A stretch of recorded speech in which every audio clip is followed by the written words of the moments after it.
How to use top personal injury lawyers online properly. Beginner mistakes that cost you. Finding a top personal injury lawyer online can simplify your case, but beginners often make mistakes that cost them time, money, or results. The surprising truth is that not all highly rated lawyers are the right fit for your case. The first mistake is selecting a lawyer based solely on reviews or rankings. While ratings are helpful, experience with your specific injury type and jurisdiction matters more. Check credentials and case history. Another common error is not preparing your case before consultation. Bring medical records, accident reports, photos, and witness information. Without these, lawyers may struggle to evaluate your claim accurately. Many users fail to clarify fees upfront. Contingency, hourly, or flat fees vary widely. Not understanding payment structures can lead to unexpected costs or disputes. Ignoring communication expectations is another pitfall.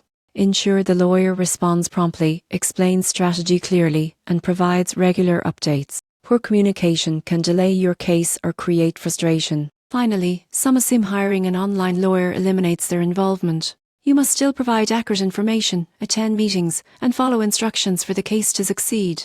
To use top personal injury lawyers online properly, evaluate experience beyond ratings, prepare your case, clarify fees, confirm communication expectations, and stay actively involved. Avoid these beginner mistakes, and your online search will lead to effective legal representation and the best possible outcome.